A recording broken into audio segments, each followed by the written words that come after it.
Olá, meus amigos da TV Londres. Nós estamos aqui hoje com um programa mais do que especial, o Beabá da Política, diretamente de Portugal, dos estúdios do Veritas Liberate. E eu estou com esses convidados que eu estou me sentindo muito honrada, que é não só o dono, o Cofundador. cofundador, o tudo do Veritas Liberate, que é o nosso Marcelo Rabelo, e também com o Ibsen.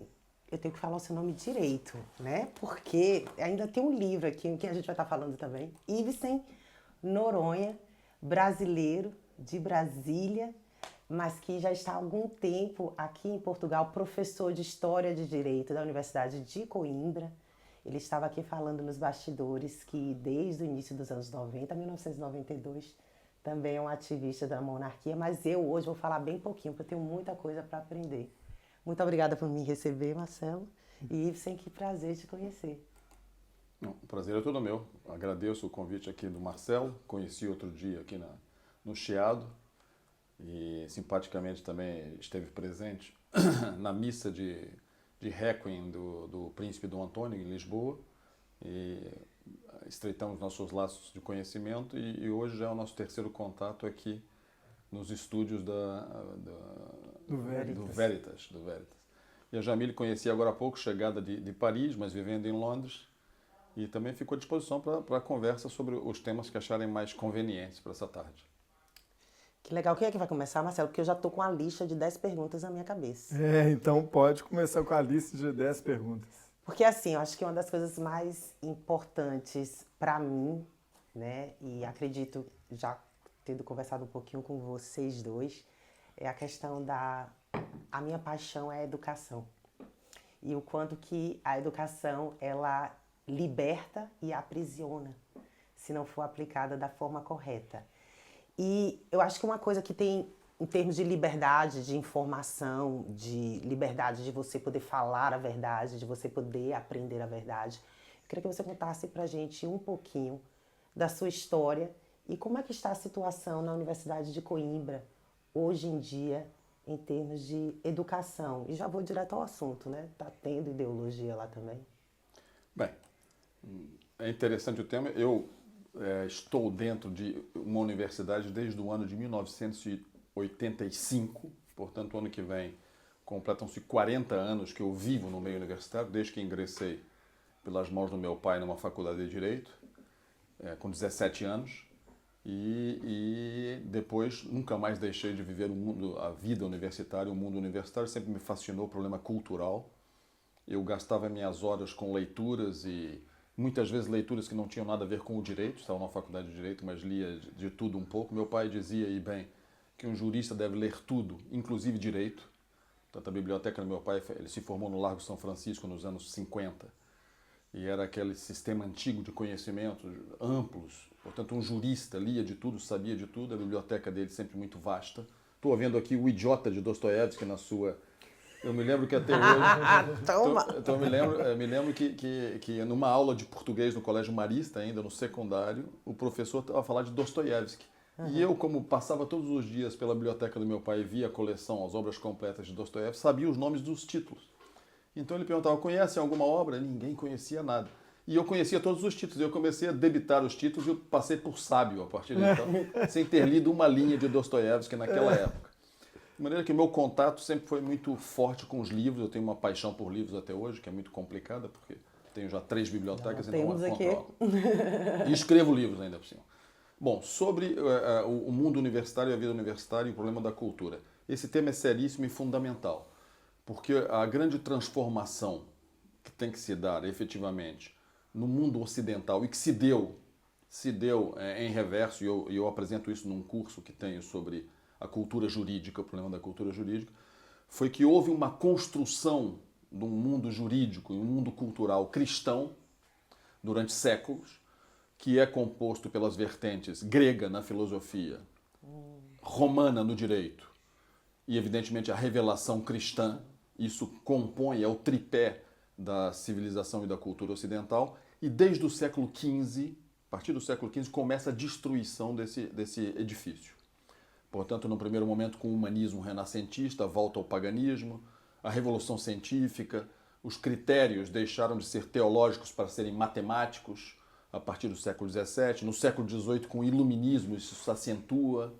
No século XIX, com o liberalismo, também se acentua a laicização e a secularização da cultura. E o século XX é o século, na primeira metade, dos totalitarismos, evidentemente que nós conhecemos, que deram maior movimento de sangue, portanto, o século que começou pretendendo, em 1900, em Paris, pretendendo que, ao final do século XX, haveria uma solução para o problema da morte. Tal era o desenvolvimento técnico-científico.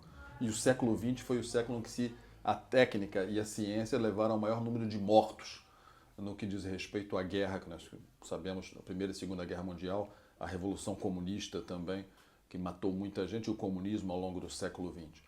Portanto, nós temos a destruição desse grande edifício cultural. O que é necessário nos dias de hoje, no meu entender, é a reconstrução dessa cultura.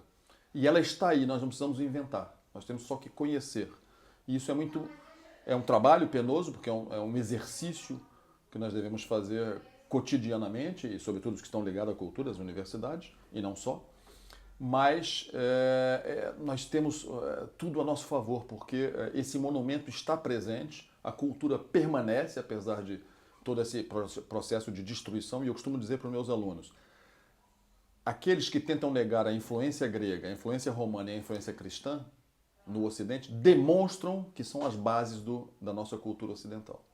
Portanto, há pessoas tentando negar a filosofia grega, o direito romano, os comunistas, por exemplo, quando tomaram o poder, em muitos países, a primeira coisa que eles eliminaram dos currículos de direito era o direito romano, porque o direito romano define muito bem o direito de propriedade, muito claramente o direito de propriedade privada. Portanto, os comunistas extinguiam, a única forma que eles viam era extinguir essa cadeira para conseguir avançar com o seu projeto coletivista. Portanto, tudo isso demonstra que nós temos uma magnífica estrutura de cultura no Ocidente. Sobre Coimbra diretamente, evidentemente que, infelizmente, não tanto como no Brasil, mas há também o problema muito mais discreto e muito mais suave em Portugal, porque há uma investigação séria também, e há muitos professores que fazem investigação séria sem colocar ideologia no seu ensino, pois a função da universidade é difusão do conhecimento e investigação.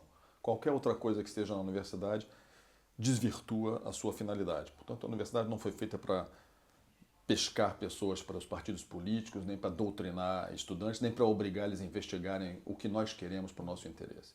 Portanto, Coimbra, evidentemente, sofre disso, como todas as universidades no Ocidente, mas ainda há muito respeito e muita honestidade intelectual. Se eu me permitir, posso te chamar de professor? Em Coimbra nós não gostamos muito. Não? Deixa eu dizer, em Coimbra nós gostamos que trate por doutor, porque doutor é um título. Sem problema. E nós somos doutores.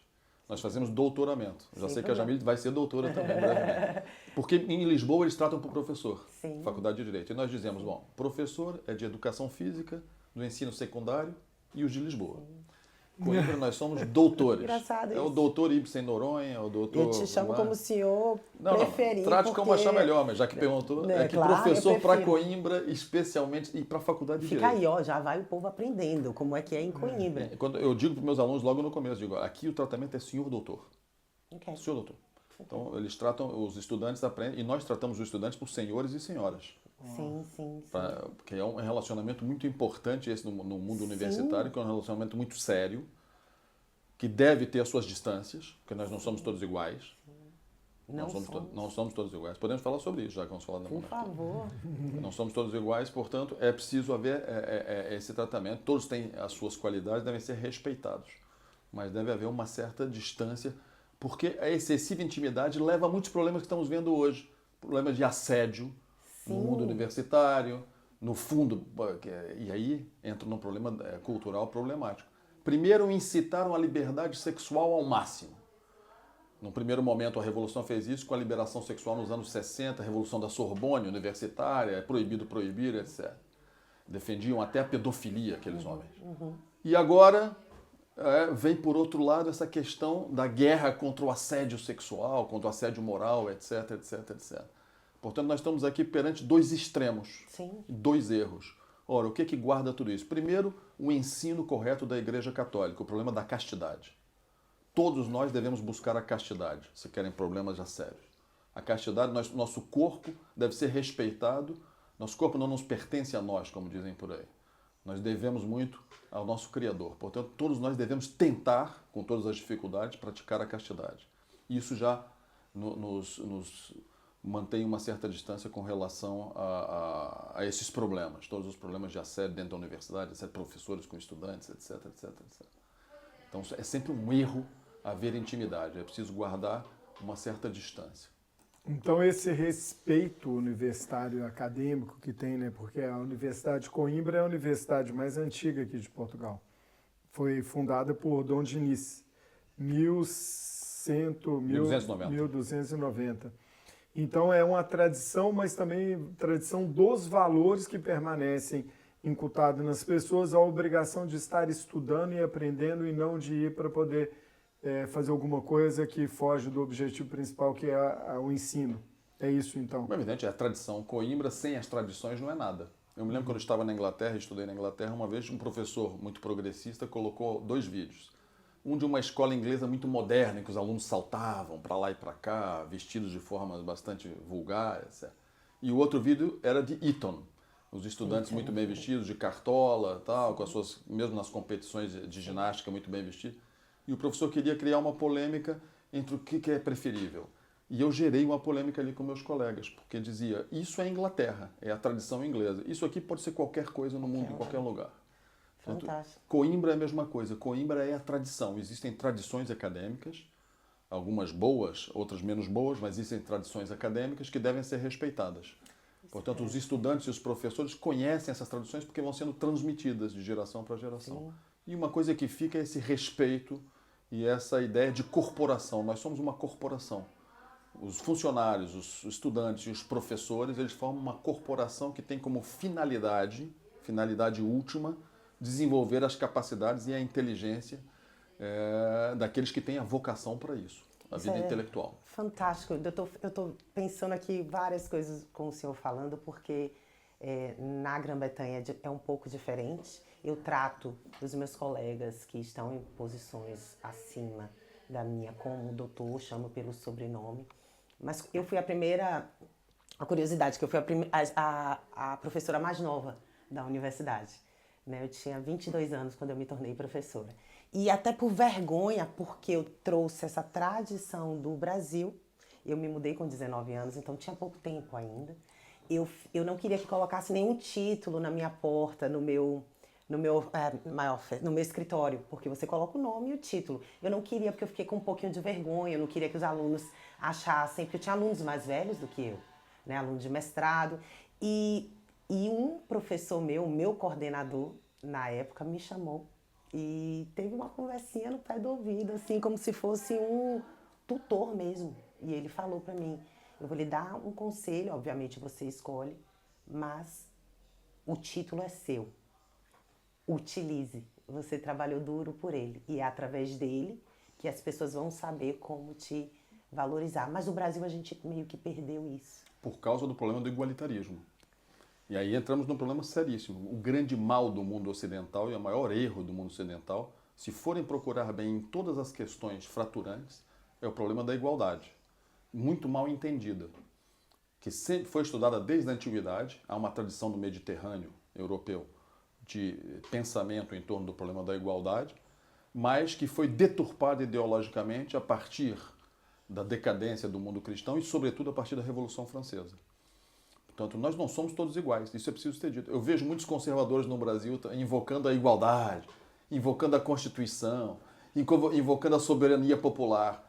Todos esses são erros revolucionários, destrutivos da civilização ocidental e cristã, e são invocados pelos conservadores para defender suas teses. Vamos tratar da igualdade.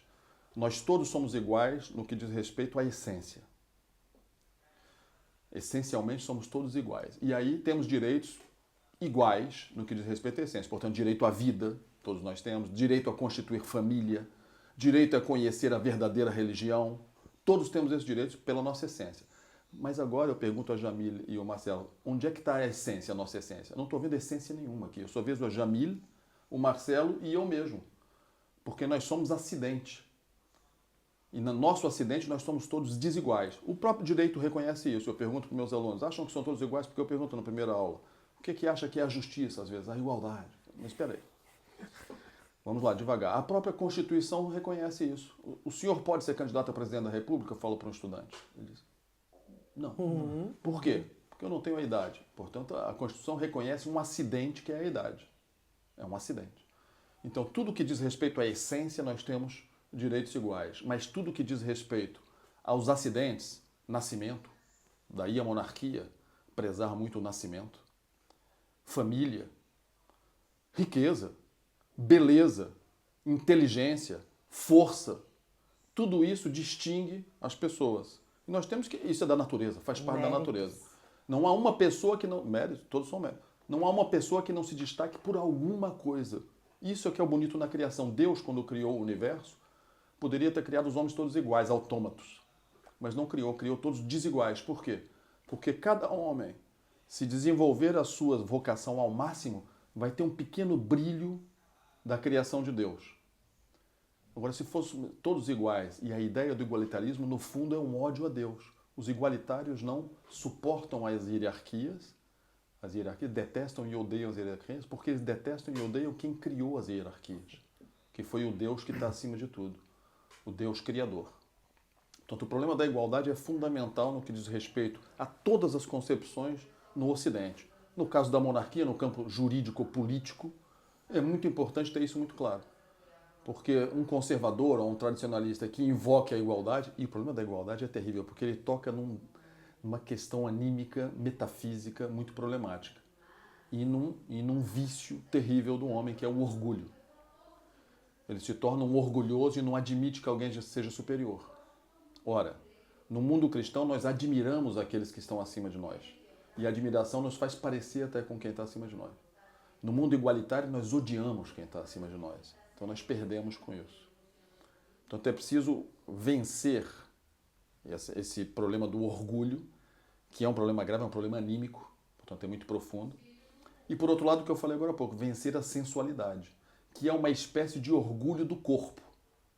É um orgulho do corpo que não admite. Na verdade, são os pecados capitais, né? Que já está ali previsto que... Né, mas são duas forças propulsoras da revolução. Orgulho e sensualidade. Igualitarismo e liberdade absoluta. Eles querem liberdade absoluta e igualdade absoluta, que é até contraditório. Se nós dermos liberdade, as pessoas vira libertinagem. Mas se nós dermos liberdade, muita liberdade, por isso os totalitarismos não dão liberdade. Se nós damos liberdade, gera desigualdade. Tem uma coisa que o Olavo fala sobre liberdade que eu acho muito interessante, é que ninguém tem liberdade integral, porque, olha para você ver, no próprio Evangelho já fala, o meu direito termina onde o seu direito começa. Se eu tenho que respeitar o seu direito, então a minha liberdade é limitada. Então ninguém tem liberdade integral, né? E no mundo onde a gente tem que respeitar os direitos das pessoas, onde nós cristãos respeitamos isso, igual você falou, estamos em busca daquilo que está superior a nós, porque Jesus Cristo, ele é o caminho, verdade e a vida, então ele é aquilo que nós almejamos atingir. Então nada mais natural do que sermos diferentes, termos o livre-arbítrio que foi dado por Deus, e em função disso a gente sempre busca melhorar intimamente, né, em todos os campos, moralmente, espiritualmente, profissionalmente, na família. E eu vejo que o progressismo é diluir isso tudo e naturalizar tudo que é banal. Que aí entra naquilo que você está falando da universidade, que a gente começou falando, que é a liberdade que não pode ter dos alunos com os professores para não incentivar práticas que não é o motivo principal das pessoas estarem numa universidade. Exatamente. Tocou em vários assuntos aqui muito interessantes. Sim. Porque a liberdade, o que é na verdade? Ela é renúncia. Você renuncia a muitas coisas para fazer uma. Essa é a verdadeira liberdade. Você renunciar a várias outras coisas para optar por um caminho. Evidentemente legítimo. Nunca pode ser ilegítimo, porque senão é libertinagem, os exageros, etc. Mas falou agora há pouco da questão da família. Nós temos toda a liberdade de formar a família. E os méritos que estava a falar a Jamília agora há pouco. Olha, isso é uma ideia muito antiga. Eu assisti um congresso semana passada no Palácio Fronteira sobre o problema da nobreza e a virtude. Ora, quando nós falamos de nobreza, nós só podemos falar de uma coisa, nunca podemos falar de indivíduo. Nós falamos de família. Nós falamos, aliás, eles têm uma expressão em Portugal que é muito interessante, que é até jurídica, a casa. A Casa de Bragança, a Casa de Orleans, chefe da Casa Imperial do Brasil. Existia a Casa dos Mascarenhas, portanto, casa de várias famílias. E qual é a ideia? Que essa família, cada um dos membros, tudo que ele faz que eleva a família inteira. Portanto, é um incentivo para que a família inteira cresça junto. E ajam, e todo o bem que eles façam, a aquisição que pode ser material, cultural, espiritual, é um bem que é recolhido por toda a casa. Uma ideia ampla em relação a isso, e que tem a ver com desigualdade, quando um grande atleta ganha uma medalha olímpica, ele não eleva o país inteiro? Sim. Todo o país fica elevado? Ora, a mesma coisa seria no microcosmos, na família. As famílias bem constituídas, cada membro da família ia lutar para fazer essa família subir. Evidentemente, dá-se muitas mazelas, a história demonstra que há muito, mas também há muita harmonia, por isso se produziram muitas casas. Isso é que é importante, porque o mundo moderno, com o individualismo, se preocupa com o homem no seu subjetivismo e na sua liberdade subjetiva. Isso é um subjetivismo ao máximo, que, aliás, contraria a ordem natural das coisas. Porque a natureza, ela busca ordem. Essa ordem é hierárquica e ela é objetiva. Buscar a ordem é uma objetividade. Liberdade é algo subjetivo. É o subjetivismo moderno que busca que cada um individualmente, é o individualismo mau, revolucionário. Uma monarquia verdadeira tem que ser contrária aos princípios do individualismo. Nós temos que fortalecer as famílias. Família que está à cabeça da chefia da política nacional, no topo da administração central é uma família e depois várias famílias, muitas famílias fortes, porque é a melhor maneira de se proteger contra o totalitarismo. Um Estado totalitário, se tem famílias fortes, não consegue se instalar. Se tem famílias fracas, diluídas, que desaparecem com facilidade, se instala o totalitarismo. Não sei se fui claro. Claríssimo. Agora foi um bocado abstrato, mas... Não, foi claríssimo. Eu estava aqui pensando na questão da monarquia. O senhor, declaradamente, já em algumas falas, e falou um pouquinho mais cedo, ser um defensor. Eu também sou. E encontro muita resistência de brasileiros que não compreendem como é que funciona. Eu tentei até explicar em um programa outro dia da monarquia parlamentarista que é aplicada na Grã-Bretanha.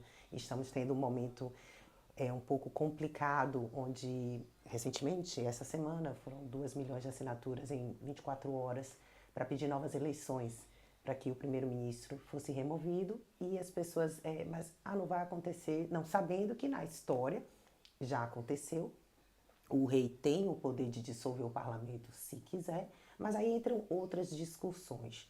O brasileiro, ele não sabe porque não foi ensinado, não foi contado, né? E eu fico muito feliz em ver isso aqui, porque ajuda a nós estarmos contando a verdadeira história. Qual é a maior dificuldade que o senhor tem? E aqui eu estou falando para o povão, que depois vai poder acessar o seu curso e aprender mais sobre monarquia, porque o que mais a gente precisa, a gente fazendo isso, debatendo, conversando, aprendendo sobre a verdade. Qual o maior problema que o senhor enfrenta quando vai conversar sobre monarquia com um brasileiro que está fora daqui?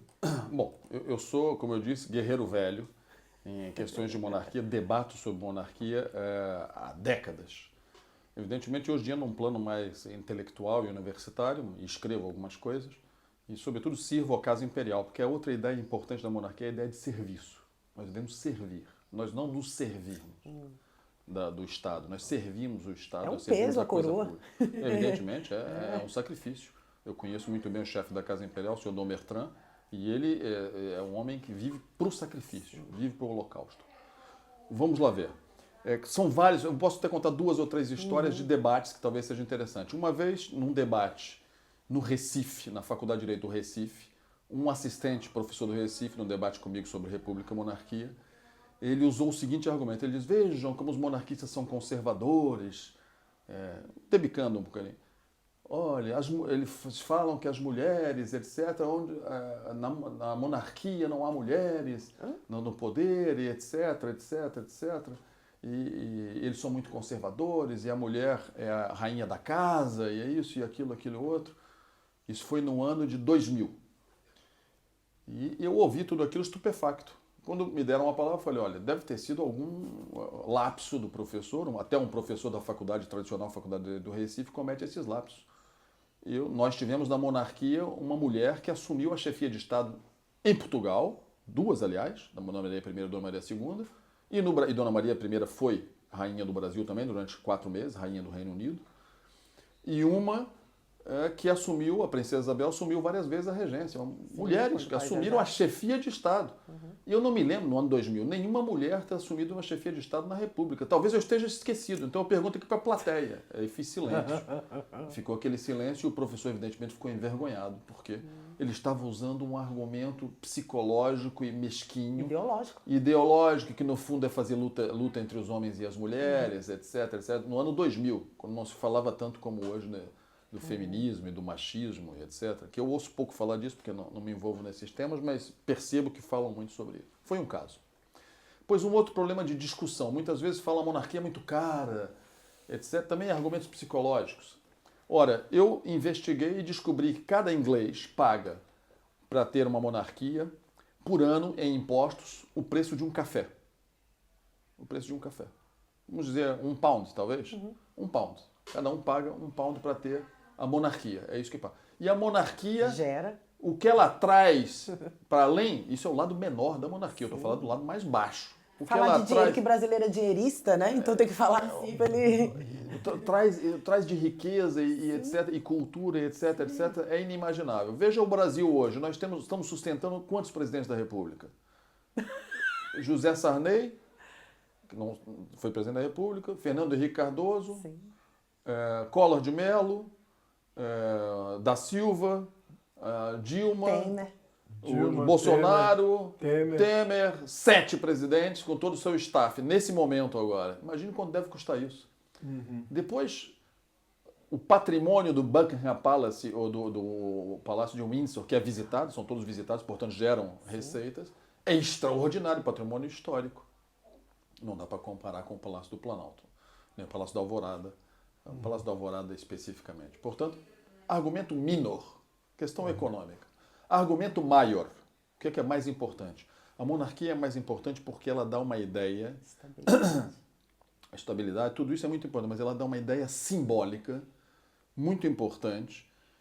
E símbolo, em grego, significa ligação, symboline, diferente de diabólico. Simbólico liga, o diabólico separa.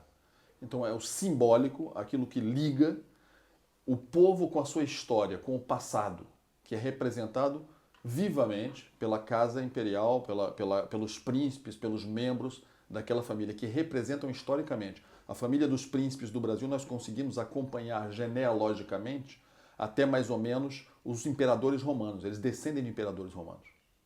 Descendem de santos em quantidade.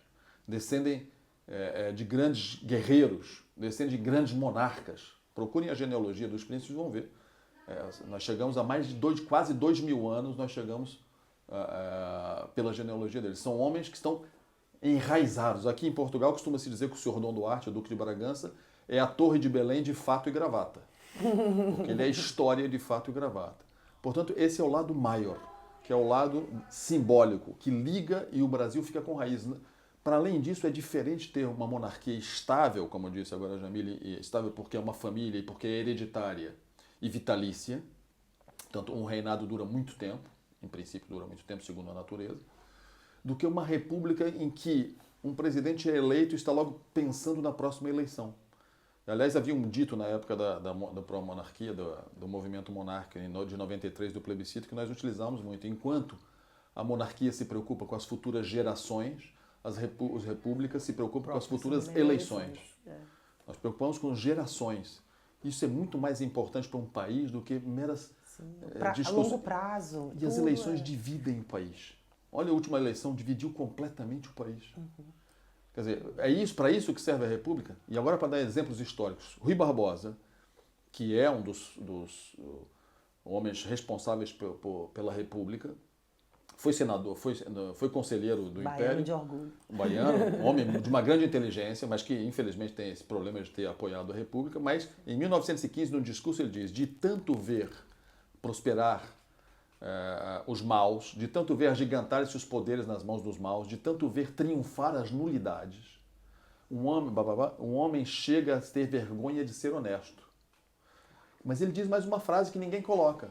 Essa foi a obra da República nos últimos anos. Podem procurar no original. Cortam isso e param aqui. E isso, portanto, em 1915, a República tinha 25 anos. Acho que eu nunca ouvi essa última parte da frase. frase. Está lá, mas eu já publiquei isso. Porque esquecem de colocar isso. Então, todo mundo conhece. Propositalmente. Né? Propositalmente, porque a obra foi isso. Rui Barbosa dizia que o Senado, na época do Império, era uma escola de estadistas. E ele diz, Rui Barbosa diz isso, a República virou uma praça de negócios.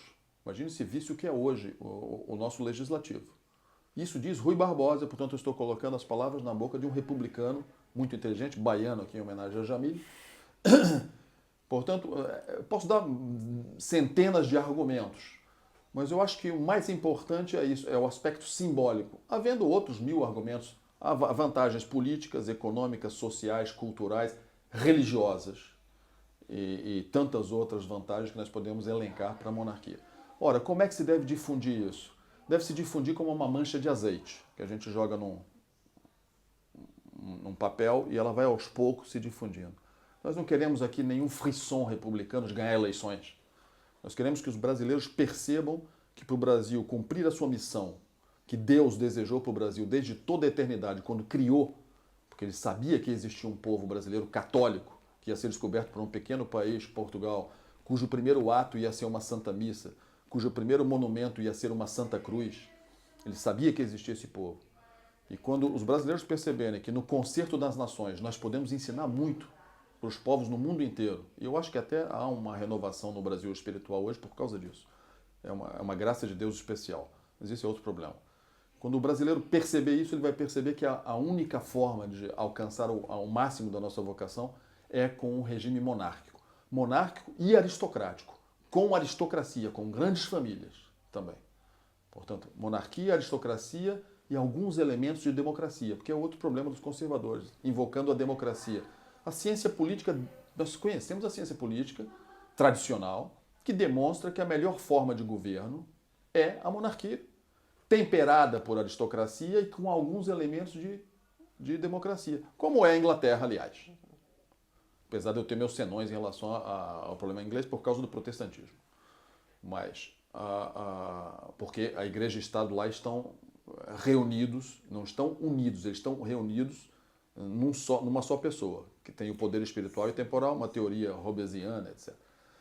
Mas nós temos lá uma monarquia com uma aristocracia, a Câmara dos Lordes, etc., com a Câmara dos Comuns, que representa o povo. Portanto, há elementos monárquicos, aristocráticos e democráticos. É a forma que a igreja se rege. A igreja tem o Papa, uma monarquia, com um colégio cardinalício e os bispos, que são aristocracia, e com elementos de democracia. Há eleições, etc., etc. Portanto, é a forma mais perfeita. E eu acho que essa seria a forma mais perfeita para o Brasil. Destilar elites, fazer com que pessoas queiram ascender pela virtude socialmente, se tornem membros das elites, nobreza, etc. Foi a obra. Dom João VI começou a criar elites, há clássicos sobre isso, do Almeida Prado, o famoso livro da criação das elites no Brasil, durante o período de Dom João VI. Ele vai criando elites quando vai para o Brasil. Isso é importante. Como é que uma sociedade vai viver sem elites? Outro dia eu ouvi uma tirada fabulosa. Dizia, se nós não somos governados pelos melhores, uma aristocracia, nós somos governados pelos piores. Sim. Escolha, então. Você quer aristocracia ou quer os piores? O que vão dizer os revolucionários? Não, mas nós somos todos iguais. Tá aí. O problema é a igualdade. Sim, o problema é metafísico. Sim. O senhor tocou no ponto, né, da vaidade, do ego, e é exatamente isso. No Brasil é muito difundido a política da inveja. E existe essa visão com relação a quem tem educação, eu falo educação acadêmica, a quem se destaca de alguma forma meritosa, né? Porque trabalhou, porque estudou muito, você é visto como um outsider. É uma pessoa que de alguma forma você conseguiu alguns alguma coisa, porque é isso que é difundido no Brasil. Para você ter uma ascensão, ela deve vir através de algum favor. Aqui, eu realmente não sei como é que funciona as instituições acadêmicas, mas na Grã-Bretanha, por mérito, eu fui por mérito. Né? Eu fui totalmente por mérito e foi identificado em mim algo que, né, o professor na época achou que poderia ser desenvolvido. Aqui, existe algum programa entre Brasil e a Universidade de Coimbra, se as pessoas tiverem algum interesse de fazer um mestrado ou até mesmo um degree, como é que bacharelado, bacharelado, né? Tem alguma coisa desse Não, tipo? hoje em dia, Coimbra é a maior universidade brasileira fora do Brasil. Nós temos 5.000 brasileiros. Uau, Há muitos protocolos, muitos programas. Há um ingresso, inclusive, na licenciatura através do sistema brasileiro, lá dos exames, que eu já nem sei como se chama. Na época era vestibular, hoje é o Enem. Pelo Enem se pode ingressar na Universidade de Coimbra. Não sabia disso, você sabia? Não. Então, o mestrado é aberto brasileiro. Eu fiz mestrado aqui no final do século passado. Eu tô velho. E fiz doutoramento, e há muitos doutorando. Nós temos 5.000 brasileiros. Tá vendo aí? Universidade Se de Coimbra. quiser, é só procurar, ou seja, vá atrás, né? Na universidade, é só entrar no site da universidade e vão encontrar os protocolos, etc. É possível ingressar na Universidade de Coimbra, sim. Porque não acontece isso na E há Grã-Bretanha. muitos brasileiros. Não, é bem difícil. É mais complicado. Mas nós temos tudo a ver, o Brasil e Portugal. Aliás, o Portugal gosta de ter É um processo muito interessante esse, porque o primeiro estudante brasileiro que veio para Coimbra foi em 1573, aliás, os dois primeiros, um pernambucano e um santista. São os dois primeiros matriculados. Nós temos as matrículas de todos. E ao longo de mais ou menos 200 anos vieram do Brasil 2.000 estudantes que formaram a elite brasileira. Ok. Então há uma tradição dos estudantes brasileiros ir para Coimbra. Só que hoje, em um ano só, nós temos mais que o dobro do que em 200 anos.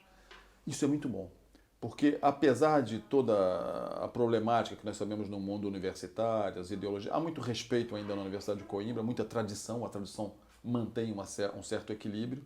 E esses estudantes que vão para a Universidade de Coimbra porque querem estudar, e podem estudar, eles têm meios para estudar efetivamente, eles vão voltar para o Brasil, uma boa parte, outra parte fica aqui, mas eles vão levar, que eu chamo de correntes atlânticas de cultura, vão levar as concepções e a forma de ser séria no mundo acadêmico português. Não só Coimbra, também Lisboa, estamos a falar de Coimbra especialmente, que é mais tradicional e mais ligado com o Brasil.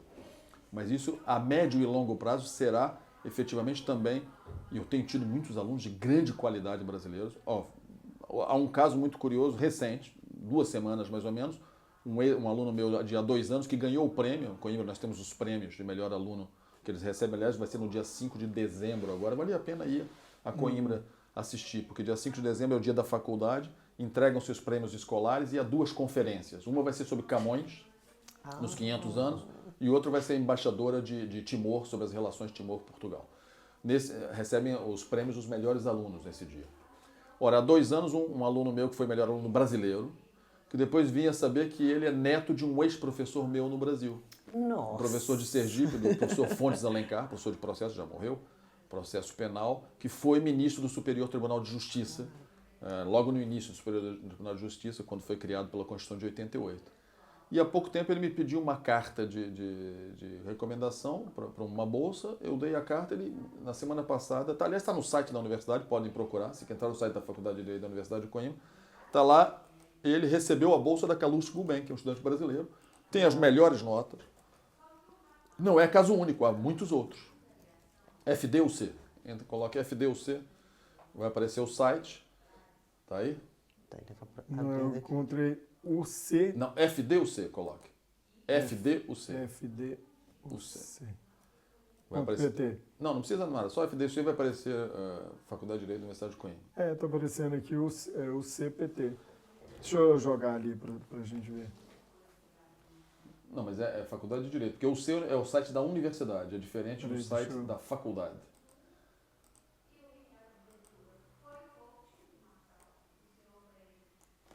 A Faculdade de Direito, bate lá. Exatamente. Esse aqui, né? Exatamente, bate aí. Agora, tira essa coisa aí que eu não sei o que é. Agora abaixa, aí que é a nossa faculdade. Abaixa, mais para baixo. Desce. Não, para baixo. Para baixo, mais para baixo, mais para baixo. Mais, pode ir descendo. Nessa ali à direita, aquele rapaz. Ele é o Olha ali, brasileiro? olha lá, é esse brasileiro. Olha ali que está escrito. Samuel de Alencar Hathaway. Ele tem sangue inglês ali. É. Olha aí. Ganha bolsa Gulbenkian, novos talentos na área de ciências sociais. Brasileiro. Aliás, com uma imagem de Nossa Senhora atrás na fotografia, bem escolhida numa das nossas fotografias. Delícia. Vejam lá. É um exemplo de sucesso de um estudante brasileiro. Um dentre muitos. Não é caso único, mas é um caso muito próximo. E eu participei no caso desse rapaz, que realmente é um talento e que deve voltar para o Brasil, ele quer voltar para o Brasil, que é excelente. Vai voltar com o Brasil com outros parâmetros. É um homem, um jovem, mas já muito maduro, honesto do ponto de vista intelectual, nos estudos, muito correto, muito direito. E qual que é a principal área da Universidade de Coimbra? É direito? Ela é famosa pelo direito, mas a universidade tem todas as áreas que imaginar. Medicina é famosa também, é importante. Aliás, Coimbra é a cidade que tem os hospitais da universidade são famosos pelo alto nível da investigação médica. A engenharia é muito boa, a arquitetura, a economia, as letras, faculdade de letras muito boa. E, de forma geral, como que está conceituada a Universidade de Coimbra em termos acadêmicos no mundo inteiro? Em termos de ranking, como que está o posicionamento Tá aí dela? uma coisa que eu não ligo muito e nem Nem vejo. eu. Não ligo para os rankings, mas não sei. Eu penso isso como uma investigação na internet. É curioso pelo seguinte, porque... A faculdade de o Direito Olavo- sempre está bem colocada. o Olavo, por exemplo, ele é um autodidata, né? Ele saiu da universidade e é considerado um dos maiores pensadores que tem na atualidade, né? Então, assim, a universidade, ela ajuda, mas ela pode, ao invés de ensinar, ela pode doutrinar. Evidentemente. Mas E nesse sentido que eu falo da Universidade de Coimbra, das pessoas sérias, não daquele ranking acadêmico que Sim. tem verba de ONGs e aquele negócio todo para poder, né, doutrinar as pessoas dentro das universidades, como aconteceu agora, né, que a gente sabe, a Universidade de Harvard, por exemplo, é uma universidade que foi totalmente esquerdizada, né? MIT também, pelo que eu fiquei sabendo. Acontece na também. Grã-Bretanha também. Então, Com as é nesse fundações. sentido que eu estou te perguntando. Isso é um problema, evidentemente, mas é curioso. Vejam, a minha tese é a seguinte. O que move o mundo, para além do problema religioso, para mim é fundamental, mas o que move efetivamente o mundo são as ideias. Da onde saem as ideias? Saem das universidades. Um jornalista saiu da universidade. Um médico saiu da universidade. Portanto, é no silêncio do claustro universitário, onde os professores passam ali a sua vida, muitas vezes com algo de monástico, porque para já os salários não são grande coisa em lugar. Sim, sim. Não são grande coisa, mas é uma Ninguém vida... vira acadêmico por causa de dinheiro, não. É amor Exatamente, mesmo. é uma dedicação quase religiosa. O claustro, por isso chamamos até em Coimbra o claustro acadêmico. Sim. Portanto, é dali que saem as ideias, e dali que elas vão se expandir para o mundo inteiro. E até as pessoas que não vão frequentar a universidade vão ter essas ideias. Nós podemos pegar uma pessoa muito simples do campo, que de repente solta uma ideia que é de Santo Tomás de Aquino, que chegou até ele. Ou de uma lavadeira, uma pessoa muito simples que tem uma ideia de Hegel. Nem ela sabe, mas tem. Não sabe por quê? Porque a difusão do conhecimento se dá por muitas formas. Hoje em dia, com a internet, mais ainda. Mas até o plágio é uma forma de difundir conhecimento. Concordo. Então, o varejo do conhecimento é a imprensa, etc, etc. Portanto, mas da onde sai isso? Das universidades. Evidentemente, nós temos que voltar a moralizar as universidades. Como tudo. Se eu acho até, e devo dizer aqui agora como comentador, que nós devemos moralizar o clero deve se moralizar, tem que haver uma renovação espiritual, uma moralização do clero. Imagine as universidades, todos os campos, a política, Sim. E mas em todos os lugares do mundo. a universidade também. Ela precisa ser moralizada, porque se os professores forem sérios, porque há um grande problema. Muitas vezes não se busca a verdade na universidade. E eu digo isso para meus alunos, se nós não estamos aqui para buscar a verdade, não serve de nada o que nós estamos fazendo aqui. Então nós estamos aqui nas nossas aulas, nós vamos ter uma conversa que não é de corpo a corpo, é de alma a alma, eu digo para ele. Nós vamos encontrar, são almas aqui. As vossas almas vão trazer os vossos corpos para estarem aqui presentes. As nossas almas é que vão conversar. E nós buscamos a verdade. Ora, se as universidades voltarem a esse princípio, porque a universidade é uma criação medieval. Assim como o hospital, são duas grandes criações medievais, o hospital e a universidade. Portanto, ali na Idade Média, eles tinham certeza, eles sabiam o que era a verdade. Eles não desconsideravam a verdade revelada. Porque a nossa inteligência não é capaz de perceber todos os mistérios de Deus. Se ele não fosse generoso de nos revelar, não devemos esquecer, a religião cristã é uma religião revelada. Se não fosse essa revelação, nós não chegávamos lá. A razão é muito importante. A razão nos faz, se nós chegamos ao máximo da razão, sem racionalismo, evidentemente, nós nos aproximamos dos anjos, que não têm corpos. Se nós abandonamos a razão, nós ficamos pior do que os animais, que não são racionais. Quando nós atuamos contra a natureza, por exemplo, nós não estamos usando a nossa racionalidade. Nós estamos sendo inferiores aos animais. Mas a nossa inteligência nos pode levar a nos aproximar dos anjos, que são seres criados, que são só inteligência e espírito. Ora, no mundo universitário, o que nós devemos desenvolver é a nossa inteligência. Aliás, todas as faculdades da alma. A inteligência, a vontade e a sensibilidade. Mas a inteligência, sobretudo, a partir de uma racionalidade. Nós não temos que negar a racionalidade, a razão. Mas também não podemos colocar de lado o que vai para além da natureza, que é o sobrenatural. Portanto, a revelação de Deus, que pode ser demonstrada, e foi por Santo Tomás de Aquino, por exemplo, racionalmente. Peguem a Suma Teológica, ele desenvolve os 5 argumentos que demonstram a existência de Deus, racionalmente. Aliás, os ateus muitas vezes vão lá buscar em Santo Tomás de Aquino, porque ele antes disse que Deus não deve existir, por isso e por isso e por isso. Depois ele refuta o método dialético. Portanto, as universidades têm que voltar a ter como finalidade a verdade, e desenvolver, transmitir o conhecimento que nós já temos e desenvolver a investigação para avançarmos. Porque é infinito o mundo do conhecimento. É infinito. Nós vamos ficar na eternidade com Deus, aqueles que se salvarem e estiverem com Deus, nós vamos ficar conhecendo Deus durante a eternidade. Que é uma coisa extraordinária. Nós vamos conhecer cada dia, a faceta de Deus é infinito, aliás. O conhecimento não é infinito. Deus é infinito. Tem um truquezinho, uma pegadinha que você colocou, é lógico, eu entendi todo o seu ponto de vista, mas, por exemplo, o iluminismo ele veio com esse negócio de racionalidade e ele acabou afastando Deus dos homens, né? Porque aí veio a ciência comprovando as coisas e foi numa revolução cultural e até mesmo armamentista, né? Que foi a origem de tudo para poder ter todas as guerras que a gente teve, chegaram à conclusão que as guerras não faziam com que o homem atingisse o ponto total de Epicuro, né, do materialismo, e aí ele se tornou, acabou sendo um tiro que saiu pela culatra, quando eles tentaram fazer com que o homem fosse contra o próprio homem, afastando de Deus, e não deu certo. E aí depois, uma nova fase, foi a revolução que teve com os estudos da Universidade de Frankfurt, veio também Saul Alinsky, veio também Antônio Gramsci e veio a Revolução Cultural. E aí isso foi para dentro das universidades. E também foi para dentro do Vaticano, né, com a Teologia da Libertação e depois veio também. Ou seja, isso tudo nasceu dentro dos centros acadêmicos, né, com pensadores, com ideias e tal, mas que foi muito para o lado racional e separou do lado espiritual. Quando você fala que vai ter uma conversa, né, de alma para alma, eu acho que a gente tem que sempre ter um equilíbrio muito grande. Primeiro, a gente temer a Deus acima de qualquer coisa, que isso coloca a gente no lugar mísero posição que a gente tem no mundo, né, no universo, porque se não fosse a vontade de Deus, a nossa criação, a gente não estaria aqui, né, e no estalar de dedo ele pode levar a gente para onde ele quiser, porque ele é dono de tudo, ele é o Criador, ele é onipresente, onipotente e Onisciente. O onisciente, mas tem outro também, o onibenevolente. Onipotente. Onibenevolente também. Onisciente e onipresente. E tem onibenevolente também. E aí, dentro dessas questões que a gente sabe que está tudo debaixo desse... Porque uma coisa que é interessante, né?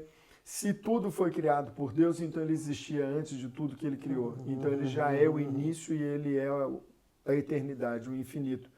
E quando a gente fala muito da racionalidade, a gente volta muito para o nosso ego, né? A gente entra para dentro da gente e fala assim, eu estou racional, então eu sei e eu faço. Quando, na verdade, isso é um questionamento. É preciso distinguir, porque no século XVIII surge o movimento do racionalismo. É diferente da racionalidade. É isso. E o conceito de razão também é invertido, mas isso já é a partir do século XVI. Porque a razão para o homem medieval é uma participação da razão que é Deus. Nós temos a razão porque nós participamos da razão de Deus. Já para o homem... Trabalho em conjunto ali, parceria. Nós participamos. Nós somos racionais porque Deus nos... A mesma coisa o direito natural. O que é o direito natural? O direito natural é uma participação da lei eterna de Deus criada para o universo. Deus criou o universo com uma ordem, com uma lei. Os planetas têm uma hierarquia até, e as coisas mínimas, o átomo, por exemplo, tem uma hierarquia. Funciona na ordem. E funciona na ordem. Aliás, o que é a fissão nuclear? É a desordem que causa a explosão. Sim. Que causa a explosão atômica. Eu sei disso agora. Portanto, o que acontece é que nós temos que refletir racionalmente, mas não no racionalismo, porque o racionalismo ele nega a razão como participação da razão de Deus. A razão é só humana, meramente humana. O homem no centro. E o homem retira da natureza, porque eles não negam a natureza. O racionalismo vem junto com o naturalismo, que é outro problema. Nós somos a favor do direito natural, não do naturalismo. Dar uma resposta naturalista a tudo. Tudo que acontece só tem causas naturais. Essa não é a visão do católico. Há causas sobrenaturais também, das coisas que acontecem. Mas o que aconteceu a partir do século XVIII? O racionalismo associado ao naturalismo. E todas as concepções, a própria concepção de direito natural muda aí. A partir desse momento, o direito natural já não é porque há uma participação da lei humana, ou da lei natural, na lei de criação do universo. O que há de maior, por exemplo. É uma participação humana. São Paulo dizia que a lei natural está gravada no coração dos homens. Portanto, ele não precisa nem conhecer a lei, ele sabe naturalmente quando é certo e errado. Que haja bem. Mas é uma concepção da racionalidade meramente humana. O homem é capaz de estudar a natureza e retirar todos os princípios a partir da sua razão. Então foi uma hipertrofia da razão o que aconteceu. E a hipertrofia levou a degringolada, que estava a dizer cultural, até chegar no século XX, em que o que acontece? Já não há mais uma racionalidade, é irracionalidade. A sensação está acima da vontade e da inteligência. É a vontade a partir de uma sensibilidade. A Revolução da Sorbonne diz, a sensibilidade é o poder. Portanto, é a sensibilidade que vai dominar. Os homens que estão sob efeito de drogas estão dominados pela sensibilidade. Aliás, a inteligência de muitos drogados diz, eu estou me matando. Só que ele já não tem mais vontade, porque a sensibilidade dominou. E a vontade dele é fraca. A inteligência continua a dizer, por isso muitos tentam ainda se recuperar, etc, etc. Por isso que Paulo também falou, né, numa das cartas dele, né, que o espírito é forte, mas a carne é fraca, né?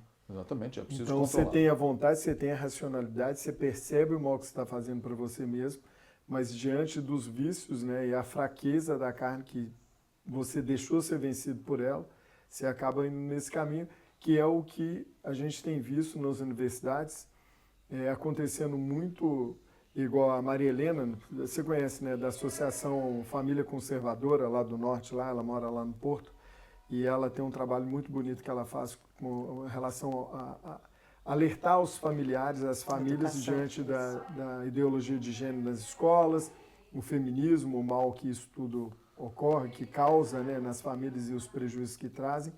E ela publicou essa semana agora, não lembro se foi hoje ou se foi ontem, ela publicou um vídeo onde dentro da escola as meninas dançando igual elas dançam lá no Brasil, de funk, das meninas se mostrando, aquelas danças sensuais e tal. Agora você pensa, essa geração ela sai das escolas e elas vão procurar uma universidade. E muito provavelmente, eu não sei como que fica o nível de eliminação dos alunos para poder frequentar uma escola, uma universidade, como por exemplo Coimbra. Como que vai chegar um aluno lá que está preocupado em dançar dentro da escola e praticamente o ensino está desqualificado? Como que você vê isso, Ibsen? Não, evidentemente que é um problema de ano para ano, pela decadência, que vamos dizer, do ensino em geral. Nós temos alunos com mais problemas, eles não sabem bem o português, não sabem bem a matemática, conhecem pouco a história, ou uma história distorcida, etc, etc, não tem parâmetros científicos. Enfim, mas aí é a missão dos professores universitários, que é dura. E da família. Sobretudo da família, porque a educação quem dá é a família, nós damos instrução. É verdade. Enquanto, aliás, todo esse problema se resolveria se as famílias voltassem a estar unidas e, sobretudo, terem tempo e meios de educar os filhos. Sim. E não fugissem disso. Sim. Portanto, o importante é fortalecer a família e aí a própria universidade. Quando as famílias eram fortes e numerosas, muitos filhos iam para várias coisas, iam para padres. Nós tínhamos um clero até forte, porque tinha uma família forte que não amparava, eles iam para suas profissões, etc, etc. Com a família destruída, porque do ponto de vista jurídico, existe alguma outra coisa, mas não é bem a família, sobretudo muito menos a família cristã. Do ponto de vista jurídico, está destruída a família. Estão criando entidades familiares. Sei lá, é preciso fazer muita é um exercício criativo. É muita criatividade, mas o que vão fazendo nas universidades, infelizmente, muitas vezes nos estudos de direito de família, por exemplo, ou sociologia da família, procuram buscar novas fórmulas, etc.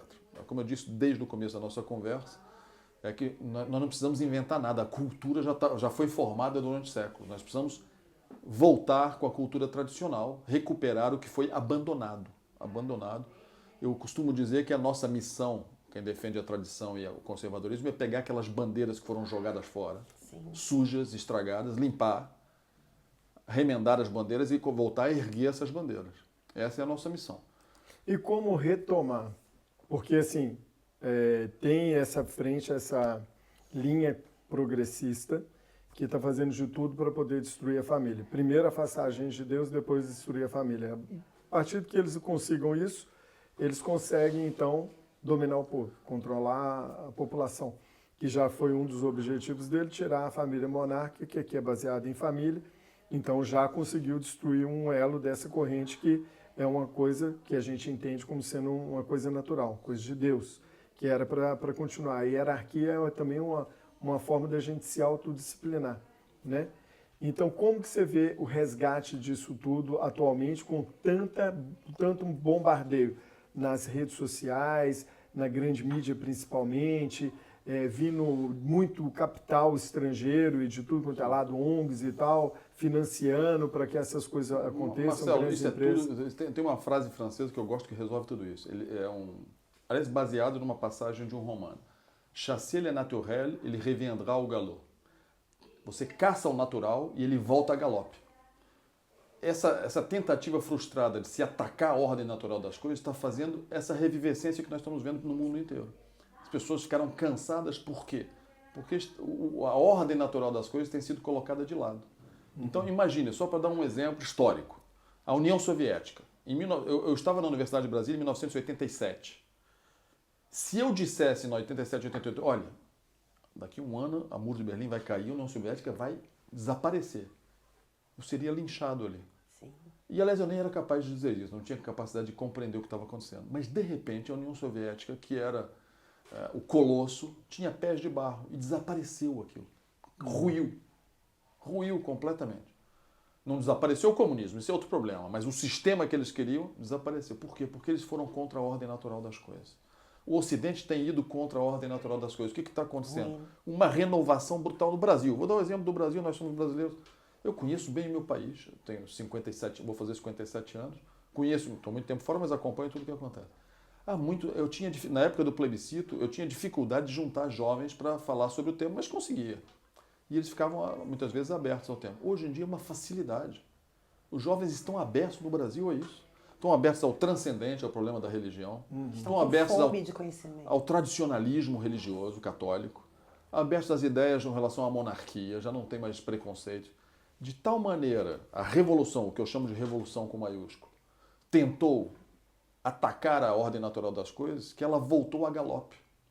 Nós estamos vendo essa ressurreição no Brasil, que é um fenômeno, sem nós termos as armas todas que havia dito aí, os milhões, etc, etc, etc, as televisões, sem isso. Porque são gigantes de pés de barro. Nós temos uma coisa que é muito importante que está aqui atrás, que o senhor... É a verdade. Sim. A verdade contra o que não é minha nem sua, a verdade é a verdade. Nós temos que simplesmente descobrir com sinceridade, com franqueza, com honestidade. Depois é a finalidade das coisas da vida, é a busca dessa verdade. Vamos finalizar, porque a conversa, a gente poderia fazer aqui uns 3 episódios. Eu gostaria que o senhor falasse do livro Uma Visão Transcendente da Independência do Brasil, com um prefácio bem especial. Por favor, fala pra gente. Exatamente. Eu publiquei esse livro, uma edição luso-brasileira, e no Brasil foi pela Resistência Cultural, e aqui em Portugal pela Caminhos Romanos. Foi lançado em 2022, 200 anos. Eu trouxe esse exemplar para presentear aqui o Marcelo, que gentilmente me convidou. Depois posso lhe conseguir um exemplar também. Apesar de eu achar que já está mais ou menos esgotado. No Brasil ainda circulam alguns. Mas é uma visão transcendente da independência, porque hoje em dia a historiografia quer falar da independência do ponto de vista político, econômico, tem seu interesse, etc., mas está muito estudado. Agora, eu estudei, sobretudo, do ponto de vista da transcendência, os aspectos transcendentes que envolvem a questão da independência. É um problema complicado. Eu comecei a pensar num assunto, numa conferência que eu fiz no Rio de Janeiro, para um grupo de católicos sobre esse tema. Eles eram todos contra Dom Pedro, pelo liberalismo dele ter sido ligado à maçonaria, etc, etc. E eu fui investigar com mais profundidade o assunto. Evidentemente, numa discussão mais rápida, nós não investigamos tão bem.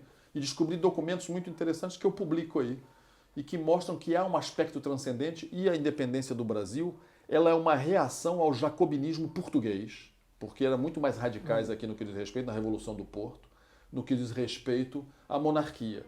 E essa independência do Brasil proporcionou uma Constituição em 1824 mais conservadora, evidentemente liberal, mas mais conservadora do que a Constituição de 22 portuguesa. Portanto, nós tínhamos o poder moderador, nós tínhamos vários elementos ainda que preservavam as tradições luso-brasileiras na Constituição brasileira. Então, há aspectos transcendentes que é preciso não ignorar. Dom Pedro tinha lá suas questões, era um homem dividido, liberal por um lado, certo, mas também católico por outro. Ele compôs, era um bom compositor, compôs 2 missas que já foram, inclusive, gravadas. Portanto, não é fácil compor uma missa tradicional, porque é missa tradicional, não é missa progressista, não são os violões desafinados que andam por aí. Então, missas. Por outro lado, ele, quando está no caminho da independência, ele para em Aparecida para rezar a Nossa Senhora, padroeira do Brasil, fez Nossa Senhora padroeira do Brasil, eu mostro o documento. Portanto, há elementos transcendentes que nós temos que observar. É a minha proposta, que nós não observemos só do ponto de vista naturalístico. Mas há elementos transcendentes também. Por que é que o Brasil se desprendeu de Portugal? Ora, Portugal se desprendeu de um reino também. Em 1140, Portugal, que era um condado, se desprende do reino asturo-lionês e se torna Portugal, um reino. Houve uma independência, vamos dizer. E Portugal depois cumpriu a sua missão, que foi levar o cristianismo aos 4 cantos do mundo, a cultura cristã aos 4 cantos do mundo. De longe, a maior obra de Portugal foi no Brasil. Hoje nós temos o maior país católico do mundo, é o Brasil. Portugal não é o país mais rico do mundo. Porque também a historiografia diz que Portugal só foi atrás do ouro no Brasil. Outra questão que podemos estudar do ponto de vista jurídico bastante interessante, que é o problema da extração dos metais preciosos. Mas o Brasil ficou. Será que o Brasil não tem uma vocação? A minha pergunta aí, o Brasil tem uma vocação histórica? Será que essa vocação está ligada com essa continuação da história de Portugal, uma história que vem da Idade Média, de levar a civilização e a cultura cristã ao mundo inteiro? E o Brasil tem especialmente características para isso, porque é um país que acolhe todas as nacionalidades. Nós conseguimos ter judeus e árabes vivendo em São Paulo sem grandes brigas, sem grandes confusões. Nós temos japoneses, italianos. Outro dia ouvi falar até da imigração finlandesa, portugueses à vontade, espanhóis, a grande imigração espanhola. Quer dizer, o Brasil tem de tudo, para além dos que vieram de África e dos que estavam no Brasil, os índios, que eu levo nas minhas veias o sangue indígena e me orgulho disso. Portanto, nós temos todas as nacionalidades no Brasil, temos uma cultura tradicional que podemos, herdada de Portugal, que podemos levar para adiante. E será que nós não temos uma missão, uma vocação? Eu não considero que um país, o mais importante, seja o seu PIB. Não considero isso. Mesmo porque Portugal, o PIB não é muito grande. Mas a obra que Portugal fez no mundo não tem preço. Levou uma mensagem para o mundo inteiro de um país pequenino, que tinha 1 milhão de habitantes no século XV e XVI, e levou essa mensagem para o mundo inteiro. Ora, o Brasil é uma continuação da história de Portugal. Eu exploro um pouco disso e, portanto, falo de uma vocação que o Brasil teria, uma vocação que nós podemos especular sobre ela, e eu acho importante que especulemos. Porque eu vejo, sinceramente, no Brasil, estávamos a falar agora há pouco, a ressurreição de grandes ideais e uma coisa interessantíssima, com a generosidade do brasileiro. A generosidade, a palavra generosity, vem do inglês E era uma característica da nobreza, o ser generoso. Para ser nobre tem que ser generoso. Só que depois nós expandimos isso, a generosidade é aquele que faz sem grandes interesses. Ele quer servir uma causa. Afinal, nossa passagem aqui nessa terra é curta. O tempo é curto e a arte é longa. Portanto, é isso que eu mais ou menos descrevo no livro. Já escrevi há algum tempo, já não me lembro. Preciso reler o livro, faz uns 2 anos que eu não leio.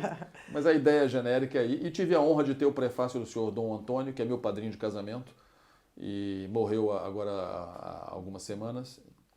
Portanto, é uma homenagem que fica também para Dom Antônio, que foi um grande príncipe, um homem de grande educação, um artista refinado, fazia aquarelas lindas sobre o Brasil. Eu tenho algumas. E vou guardar sempre na memória todos os dias, as vezes que eu estive com o senhor Dom Antônio, que foi um grande príncipe e que deixou uma família bonita, casado com a dona Cristina, princesa Deline, e deixou 4 filhos, Dom Pedro Luís, que morreu, infelizmente, naquele acidente da Air France. Hoje nós temos Dom Rafael como o príncipe imperial do Brasil, sucede o seu pai, portanto é o segundo na linha de sucessão. Dona Amélia, que se casou e vive em Madrid, e Dona Maria Gabriela, que vive aqui em Lisboa e é a terceira na linha de sucessão. Portanto, nós temos uma família imperial que é um grande patrimônio. É um patrimônio. A Argentina não tem família imperial. Peru não tem. Nenhum país da América Latina tem. Nós temos uma família imperial. Isso quer dizer alguma coisa historicamente. Então tem um grande Transcende patrimônio. alguma coisa. Tem algo de transcendência. Eu gosto de observar as coisas com transcendência, porque às vezes os historiadores vão procurar bobagens. Outro dia estavam falando de bobagens, questões fisiológicas no que diz respeito e dizem, não, mas isso é a realidade. Peraí, devagar. Me lembro que um grande mestre de pensamento me dizia, imagine um grande jantar que as mulheres e os homens estão muito bem vestidos, as mulheres com joias, os homens com as condecorações, fazem um jantar magnífico com pratarias, coisas extraordinárias, depois ficam conversando. Qual é a realidade? Evidentemente que eles estão fazendo a digestão, mas não interessa nada a digestão, o que interessa é aquele ambiente. Sim. É um ambiente, aquele algo de superior que está ali. Essa tendência a olhar nas coisas inferiores é uma tendência da revolução. Eles querem abaixar tudo. Precisamos do retorno do belo. Exatamente. O belo. É outro assunto. Doutor Ibsen, eu não tenho palavras. Muito obrigada pela aula, pela entrevista. Espero que seja só uma de muitas. Senhor Marcelo, muito obrigada também. Tá? Senhor Marcelo é muito. E estamos aqui diretamente de Lisboa para a TV Londres. E como a gente sempre fala, o mundo passa por aqui.